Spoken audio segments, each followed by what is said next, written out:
The Kevin Durant saga ends where it began, with Kevin Durant in Brooklyn with Kyrie Irving and Ben Simmons, and everybody's going to move forward all happy like, right?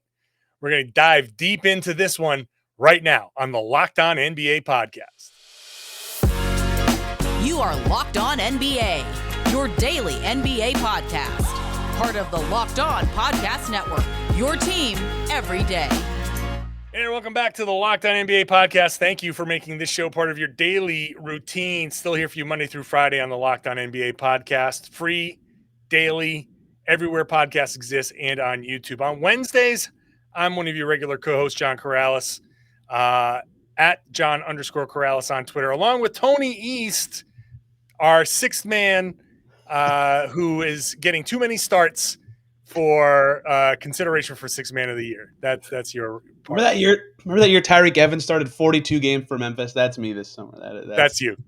All right. So all right, Jake Madison in health and safety protocols, so he's out this week. But he's going to miss a good one, man. This is like finally resolution to the Kevin Durant saga. Let's just start with the facts here. The Nets met with Kevin Durant. It was Sean Marks and Steve Nash, two people he wanted fired allegedly, along with Joe Tsai and KD and his agent, and they all sat down and said, all right, where do we go from here? And they apparently buried the hatchet. So initial reaction, Tony, what do you think of the Kevin Durant rescinding his trade request? My initial reaction was not the normal person initial reaction, because my initial reaction was, why the heck didn't this happen months ago? I mean, this is all the people involved in this decision, right? The owner, both owners really, Clara Wu Tsai, I believe, was reported to be there as well. The head coach, the GM, Kevin Durant, his representation, talking. Like, I know we've heard this reported meeting between Tsai and KD in London, I believe. And, KD made his trade request to Joe Tsai originally and then said, like, fire the coach and the GM. Why couldn't all these people just get together sooner and do this? I mean, maybe something changed, but that was my initial reaction. My actual basketball reaction is, this sort of just signaled to me one of two things. I mean, like, I don't think anyone on planet Earth is dumb enough to think Kevin Durant just magically today was like, okay, never mind. So I just think that the Nets weren't getting what they wanted, and Kevin Durant realized his new team wouldn't be as good as he wanted or wouldn't be the destination he wanted. And it all kind of blended together for them to realize they can do this for another year and try to figure this out heading into another season. Even if it will be a little weird, that's better than all the alternatives for all parties. Yeah, I just think that Kevin Durant had to have a conversation with his agent, and it was like, hey, look, man, this isn't going the way we thought it was going to go. It wasn't going the way you thought it was going to go. The Nets didn't cave. The Nets, Joe Tsai, playing poker, read the cards and said, we don't think you have a hand. And no matter what cards Durant played, no matter how much he bluffed his way through, they said, no, we're calling your bluff. And he had nothing. He never had any leverage. We all knew he was never going to sit out, no matter where people started to progress. I mean, you heard Brian Windhorst last week say, oh, maybe he will.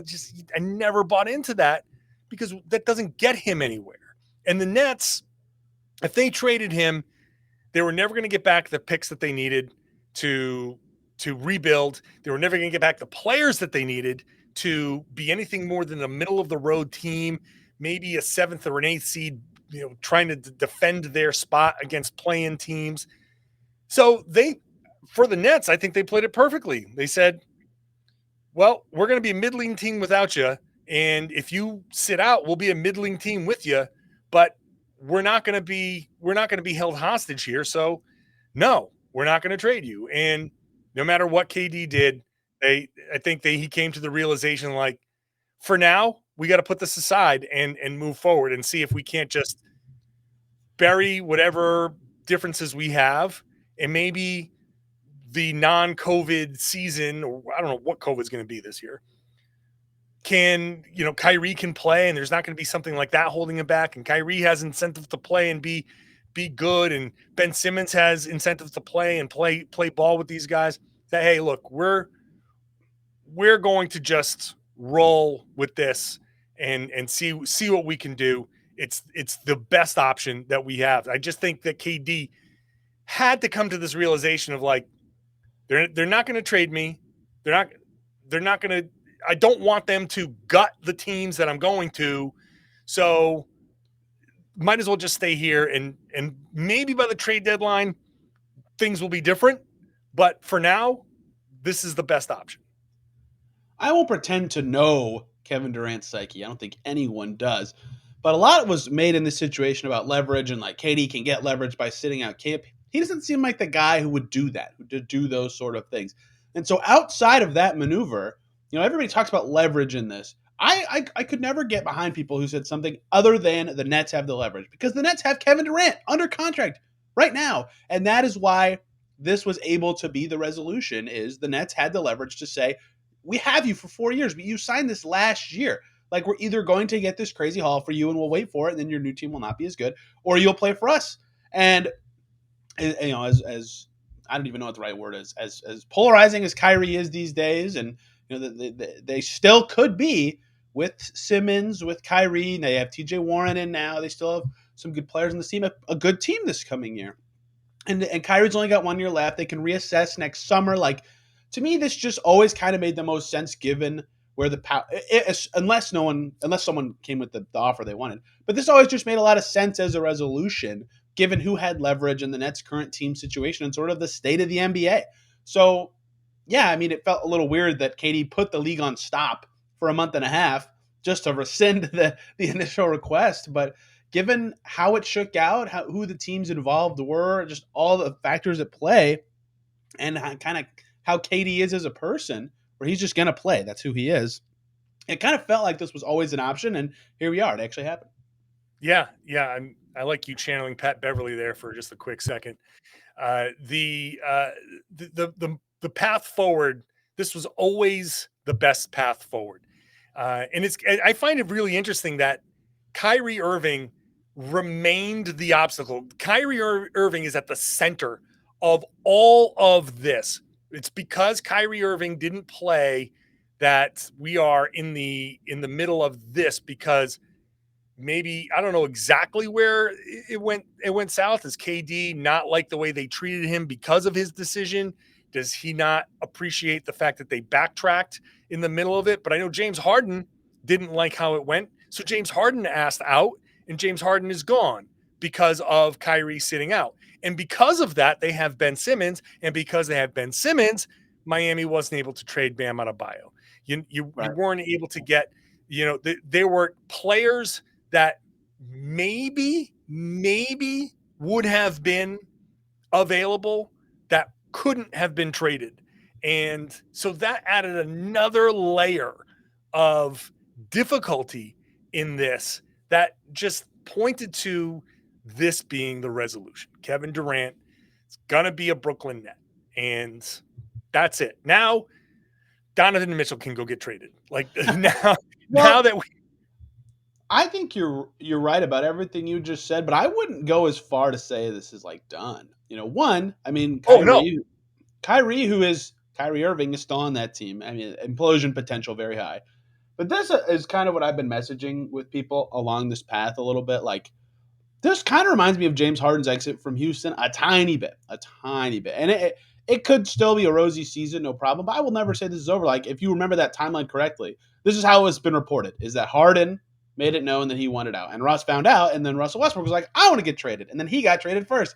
And then Harden went into the season overweight, didn't want to play that much. And then after a couple of weeks was like, this sucks, I'm out of here. Are we sure that, if KD changes his trade request like Harden did, that a couple weeks in the season, he just won't be like, this sucks, I'm out of here? I can't say no, but it is possible it doesn't end up that way. I just think that that's still on the table in this in a way that has kind of been brushed off. I 100% agree. This is just because this happened doesn't mean it's over. It's over for now. And it could go the way that Kobe Bryant's, trade request did. And they stood firm. The Lakers kept Kobe, and we know that Kobe ended up staying there forever. And that's how it goes here with KD.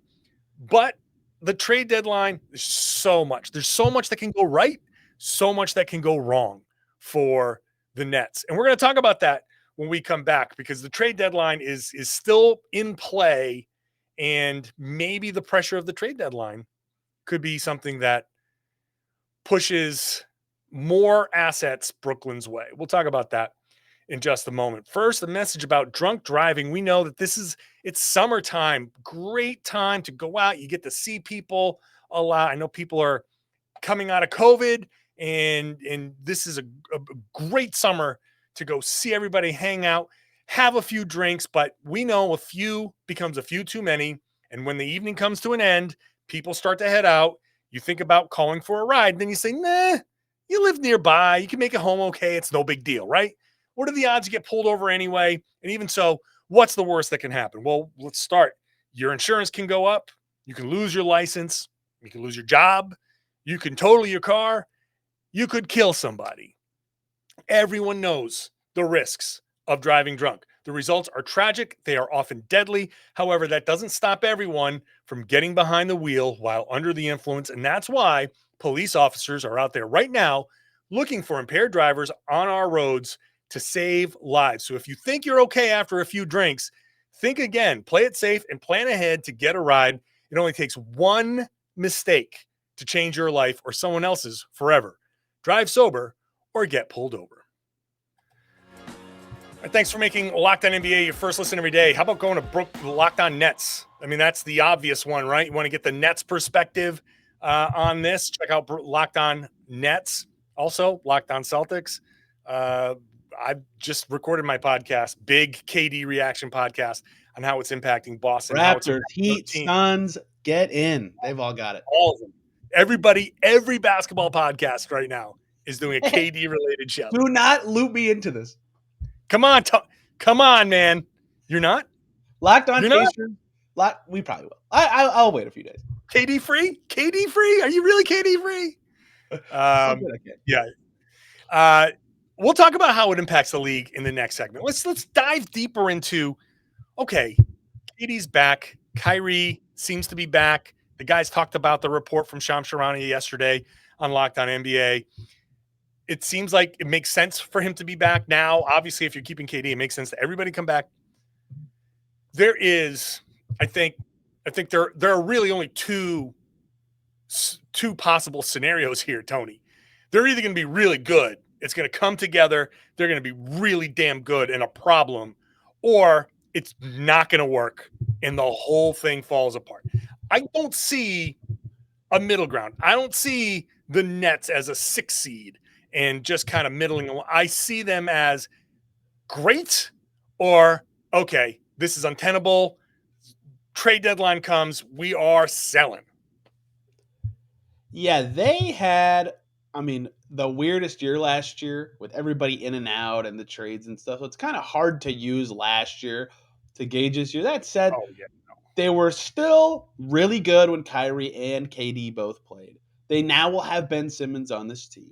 They will have better health than last year. I don't think it's possible for any team in the NBA, honestly, to have worse health. They added some good players. Like, it is still, and oh, by the way, they still have Kevin Durant. Like, the thesis of all this, Kevin Durant's on the net still. You got to mention that part. Like, they could still be not just good, like awesome if it all clicks. It has never all clicked for the Nets. They've always been more theoretical than actual since this era has begun. And so I agree with you that, there's a chance that, they could opening night roll out Irving, Curry, Simmons, Durant, and I don't know who their center would be. But Claxton, they need to sign a center. But anyway, like, that is insanely good. You got TJ Warren coming off the bench. You still have Patty Mills on this team. Joe Harris, if he recovers, can shoot. They traded a first-round pick for Royce O'Neal. They have Cam Thomas. Like they are good and kind of deep now. Like, they've kind of shuffled through this okay in the interim to get some of these, like, kind of good, useful, deep, like, bench players. They could be pretty dang good this season. But, who else is still on their team is Kyrie Irving. And TJ Warren just coming off of massive foot injuries. And Kevin Durant's had some injuries in his career. Like, Ben Simmons just sat out a whole season. Who knows what he's going to be? Enormous combustion potential. Pretty much reminiscent of the Lakers heading into last year, where it's like, if this works, it's going to be great. But it also could not work, and it did not work. The problem, I think, for me is that you're still going to have to ride Durant a lot. And riding Durant at this point is you're just asking for trouble. He averaged 37 minutes a game this past season. He hasn't averaged that since the 2013-14 season in OKC when he was 25 years old. And he's still only played 55 games, so he was dealing with injuries. And it's a high risk with Durant playing him a ton of minutes, which was part of why I argued on Locked On Celtics that I don't want to make the trade for Jaylen Brown for Kevin Durant right now at this age where he's going into being 34. 5 years ago, sure, absolutely. But now there's a big risk there. There's a huge risk, like you mentioned. Kyrie Irving is so combustible. So the G's that you pull when he has a change of heart are just out of control. Like it's so the variables with him when he plays and when he's in and invested, he's amazing. When he's not, when he takes his little vacations and disappears for a week or two, then you're like, well, what happened? Is it an excused absence? Like you never know. And trusting Kyrie Irving is, like the frog trusting the scorpion on his back crossing the river. You just, at some point, you feel like he's going to sting you because that's just what he does. And so I just don't trust Kyrie. However, he has strong incentive to be on his best behavior. He's looking for a new contract. He needs to play nice for one season, get his 4-year deal somewhere, and then he can go back to being Kyrie. And wherever that happens or however that happens, he'll be whatever he is. But I just feel like Brooklyn, I still don't trust them. I still don't trust them. They have the talent. They have guys back. They have Joe Harris back and all the guys that you mentioned. I just don't trust them. I don't trust KD to make it through a full season. I don't trust Steve Nash as a coach. I don't trust Kyrie as a reliable leader. I don't trust Ben Simmons after a year. I don't trust it. I see the potential in it. I don't trust it. So I see the danger, especially as a guy who covers a team and in conference, in division opponent. I see the real threat of them and the potential for them to make it to the finals and win a championship. I don't expect that to come to fruition. I don't really think anybody can after they played their way into the playoffs last year. Like they didn't even make it. And then they got embarrassed, as you know better than anyone. But they got embarrassed in the first round. They had to get better, not just because they have to get better on stars. They stunk in the postseason last year. They won 0 games. They were the only team in the NBA that made the playoffs, right? And didn't win a game. Like, they had a lot of steps to make to get better. And without Kevin Durant, obviously that's not happening. But even with Kevin Durant, is Ben Simmons enough to overcome that? Is adding TJ Warren enough to overcome that? Is having more synergy and having Kyrie Irving give you a better matchup in the first round? Like, yeah, these are all theoretically like, yes, they could run Ben Simmons with the second unit. And TJ Warren's a new threat that never had before. And Kyrie can play at home now and all this stuff. That sounds great. But it didn't matter 2 years ago when they lost the Bucks, and it didn't matter last year at all. They weren't they 14-15 when Kyrie played last year? Like, that's still a losing record. You have to build off of these things. And I understand, like I said, theoretically, yes, they should be awesome. They have the names, the stars to do it, but they haven't ever done it. They were close 2 years ago, and it didn't happen. They don't have James Harden anymore. It's time for them to kind of do it. And KD saying, I don't want to be traded anymore, suggests that they think they can, I think, but I don't know that they will. We'll have to see. And I hate to be the we'll have to see guy. I can't talk about it until we see it happen. But with them more than any team, because of their last couple of years, I feel like you kind of have to default to that. The last 12 games of the season last year, including the 4-game sweep, KD played no fewer than 36 minutes and 54 seconds in any of the games. Wow. Only twice played less than 40 minutes, and one of those was 39-23. So in 10 of the last 12, 40-plus minutes per game.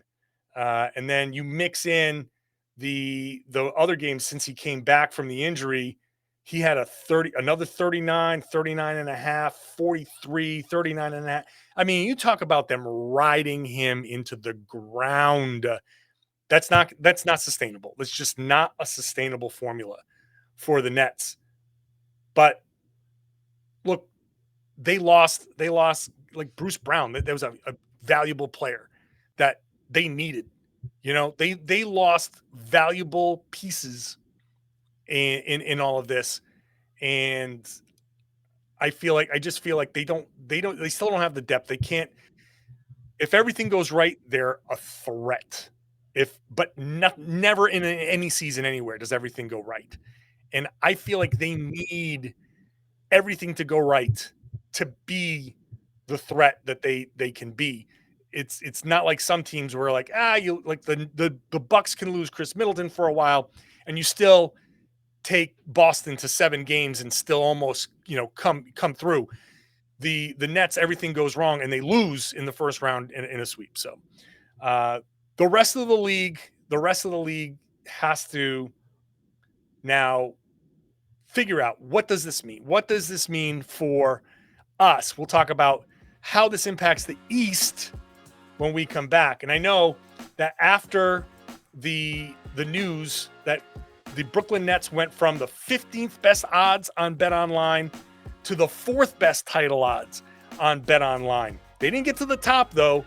Boston Celtics were 4-1 odds, and they just dropped to 5-1 odds on BetOnline after the Brooklyn Nets announced that KD was coming back. So it's still Boston, Milwaukee, Golden State ahead of Brooklyn now that KD is back. So the odds are changing at BetOnline, which is the fastest and easiest way to check in on all your betting needs. You can find all your favorite sports and events at the #1 online source for odds, lines, and games. You can find reviews and news of every league, obviously including the NBA, plus Major League Baseball, NFL, NHL, combat sports, esports, and golf. You have things like live betting, scores, podcasts, all your sports wagering information at BetOnline continues to be your top online resource for sports wagering information. So head on over to BetOnline. You can use your mobile device to do so. Learn more about the action happening today. BetOnline, where the game starts. Please gamble responsibly. Let's wrap things up here, Tony, with a look at the East and how this impacts the rest of the East. We talked about the high volatility for this Brooklyn Nets team, but Milwaukee, Boston, Philly, Miami, that's when you come into the season, those 4 teams are your power players there. We just read the BetOnline odds. Just looking at the odds right now, Boston, Milwaukee, Miami, and Philly are the top 4 East teams in the odds. You got Golden State, Brooklyn. Actually, now Brooklyn's in there. Clippers, Suns, Lakers. Lakers always get betting action. Nothing Lakers fans love more than betting on the Lakers to win a championship. They always skew those odds. But anyway, aside from Brooklyn, Boston, Milwaukee, Miami, Philly, those are the favorites in the East. So how worried do you think these guys should be? How much does this impact these guys? The shocking but still boring answer I'll give you is none. Zero. Should my answer be higher than that? Probably. Kevin Durant, when fully healthy and playing at his best, is one of the best 3-4 players in the NBA. Like, amazing, right? And that can tip a series. That can make you awesome in the regular season if he plays every game. And we just talked about they could click, but they got swept in the playoffs last year for a reason, right? They have a lot of questions about their team still. I still don't think their overall total talent level, they have so many defensive questions, is enough to catch those 4 teams or beat them in a playoff setting. Like, if they're perfectly healthy throughout the whole season, maybe they could get a top 4 seed and then have a nice first round matchup and end up doing better than one of these teams. I think that's possible. But in a mano-a-mano series with any of those 4 teams, or, the odds, I think, of them catching one of those teams, I don't think are very high given how their season went last year, even with Kevin Durant, because they had Kevin Durant last year, like you said, playing so much, and that was still not enough. Yeah, I think I was just talking about this on Locked On Celtics.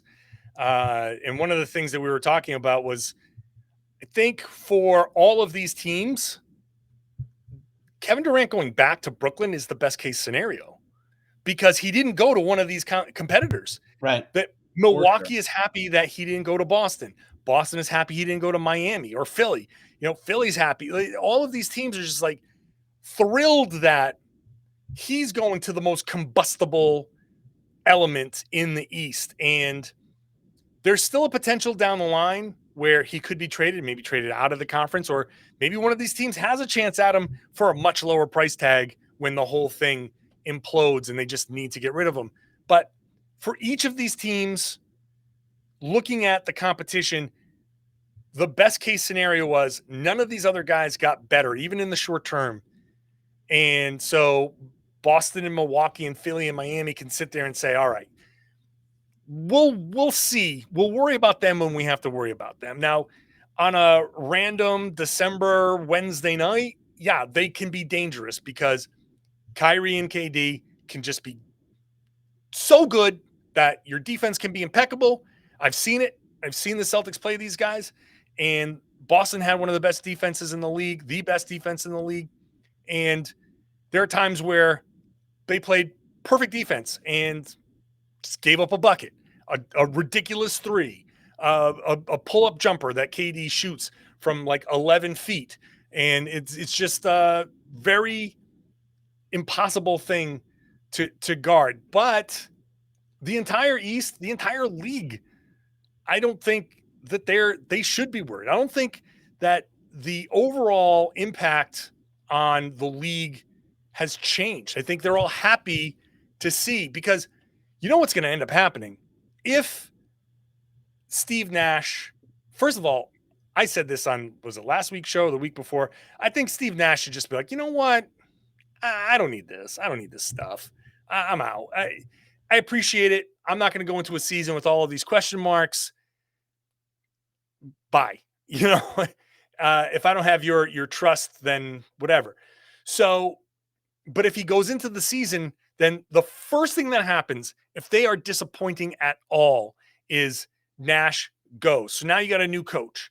And then if they still remain disappointing, then does Sean Marks go? Or do they say, all right, forget it. We're pulling the plug, and you start shopping Kyrie to, maybe the Lakers just pull a deal there or whatever. I still see so much that can go wrong that everybody else in the East is just, okay, at least we know. That's what they don't have is, ooh, he went to Miami. How's that going to work? Oh crap. And like now all the game plans stay the same. Like, okay, we have the dossier on these guys. You have to figure out Ben Simmons.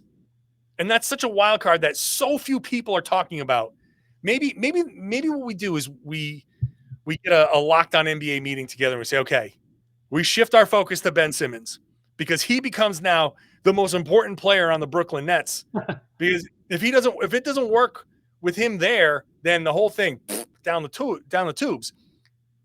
We know what KD can do. We know what Kyrie can do, despite the question marks there. Now the most important player on the Nets is Ben Simmons, and if you're relying on Ben Simmons and Kyrie Irving, I think the rest of the league, the rest of the East is just like, oh yeah, we kind of want to see this. Put the Michael Jackson popcorn gif in everybody's inbox. I have a lot of thoughts of response to the things you just said to me. First and foremost, I think we nailed it that the top four in the East are pretty happy with this outcome. I think the teams, I disagree with your total league impact though, because I think teams 5, maybe Toronto will probably end up above them. Teams 6 through 10 and 11 really care about this. If you're the Bulls who fell backwards into the postseason last year, or the Hawks who just sent a lot of stuff for DeJounte Murray in the hopes that you could easily make the postseason this year, or the Cavs who were on 50-win pace before half their team got hurt in March, or the Knicks who just signed Jalen Brunson and maybe we'll get Donovan Mitchell, or the Hornets who just fired their coach because they couldn't ascend to the levels that they thought they should be at. If you're one of those teams, you're like, crap. We thought that the Nets were going to be one team we could clear that hurdle for and get one spot up in the East tiers. That's not as easy anymore, especially if the things click, which is possible. I think those teams are sweating a little bit that they're like, crap, we might be a play-in team or we have to have better luck, things like that. I think those teams specifically, especially one like New York, who was completely outside the playoff picture last year, is now like, oh boy, we spent a lot of money this summer on Jalen Brunson, like this better work. So those are the teams that I think do have the biggest impact from this. But in general, I agree with all your points. And I especially agree with the Ben Simmons point because, that was how they got out of the Harden thing and what their way, in their eyes, was the best possible outcome. They got another all-star, a young player. They got some picks too. But like, hey, this is a multi-time all-star. We can make it work with this guy. This will all fit. And if it doesn't, yikes. You've lost the value of Harden that you sent everything for, and your team is now going to combust immediately, and you can't flip him for other stuff. Like, he is very pivotal for them, and he's a tough fit with anybody with his shooting woes, but it's a tough squeeze when you already have a guy like Kyrie who can handle the ball a bunch. So him adapting and finding ways to be impactful will be challenging on a new team, but he has to do it. He absolutely has to do it, and that's a big question mark for them. Yeah, I think to kind of almost like amend my point, there is a little pressure on these other teams that the Nets. I do agree that the bottom half, the play-in teams, are probably just like the teams that are, hey, we would love to make the playoffs just for our fans in that situation, like the Sacramento type situation, which would be, probably Washington in the East. It's like, oh crap. Yeah. So now there's one less spot that's available to them. But I will say that if the Nets can come together and be good, that adds pressure to the top teams to really ramp it up and go for a top seed. Because what you don't want to do is be caught in that morass of losing a tiebreaker. Now you're going to play a 4-5 against, because you've got 5 teams now, and that 4-5 game is going to be brutal. That 4-5 series is going to be brutal. So you all of a sudden, again, coming from a Celtics perspective, but I'm sure Milwaukee's in a similar boat. There are games along the way that you feel like, we can punt this and we'd like to win, but we're going to play a heavy dose of Luke Cornett in we'd like to win with Luke Cornett, but we're not playing Al Horford and we're not playing Jason Tatum. And we're starting a weird lineup because it's the second night of a back-to-back, and whatever. Who cares if you lose a couple of games, you get down to the third seed. As long as we're healthy, our goal is to be healthy heading into the playoffs, and we'll take whatever path is in front of us. But if Brooklyn is showing themselves to be good and they don't combust, then it's like, okay, now that 5th seed, now you go 1 through 5. It's just a little added pressure to be like, all right, I really want to go. I really want to be one of the top 2 seeds now. So maybe you don't punt as many games. Maybe you don't rest as much. And if you're not load managing as much, does that impact how tired some of these guys get in the top 2 teams? Does somebody get hurt because they don't get to rest as much as they thought? There is some residual effect there at the top if Brooklyn can be good. If they're not good, if they combust, then obviously just like be done with them. But there is pressure, I think, at the top to say, all right, we really do want to go for that top seed. We really want to just win as many games as possible. We might have been good before this, winning 55 games, but now we got to make sure we win 60. And those extra 5 games, who knows? Just, you don't know what happens in those extra 5 games. And there's no way to tell. There's no way to say, those were the 5 games that these guys played. But the pressure changes the path at the top somehow, some way. John, we did it. We are going to win a Grammy because we made it 34 minutes into a podcast about Kevin Durant, Kyrie Irving, and the Nets, and did not say the Lakers once. We did it. That is another immediate ripple effect that we don't even have time for. But they might have to pivot and figure stuff out. There's a ton. It's everywhere. I did drop a random Lakers reference of trading for Kyrie. You did. I did. But I didn't. Our Grammy is rescinded. Damn it. Maybe I can, this is all recorded. I can just go edit that out. Wait, is it an Emmy? I should know that. Which one? I don't know what. Is there a podcast award? We're not Grammys. We're not Emmys. There's no. What are the potties? There's got to be a podcast award. Can we be nominated for something? There's a Tony's for people who win, like in plays. acting in plays. So we Yeah. need some generic name. Like who's a really famous podcaster? We can just steal their name. The Karalis. We'll win a Karalis trophy for our exploits. It would probably be called the Rogans, and I don't want to win a Rogan. Oh, I don't. I just feel like that would. I don't. I'm not. I gotta. I don't know. I just censored myself 8 times. Yeah, I just rolled my eyes. I was like, "Oh, John." All I'm gonna say is, thanks, Tony, for hopping on this Wednesday podcast. If I had a different podcast, I might have said some other things, but we'll leave it at that. Tony, appreciate Tony hopping on. John Karalis here, one of your regular Wednesday hosts. Jake Madison is normally here. Follow Locked On NBA wherever you get your podcasts. It's on YouTube, so you can watch us. You can watch my brain break right there like that. Hey, we're going to move on from the KD talk. This is it. We're almost done with the KD talk. I'm sure there's going to be some residual stuff that the guys will talk about tomorrow, but it's almost over. So hallelujah to that. Thanks for subscribing. Thanks for watching. Thanks for listening. Thanks for sharing the podcast and telling your friends and family and everybody they should be listening to and watching the Locked On NBA podcast right here in the Locked On Podcast Network. Your team every day.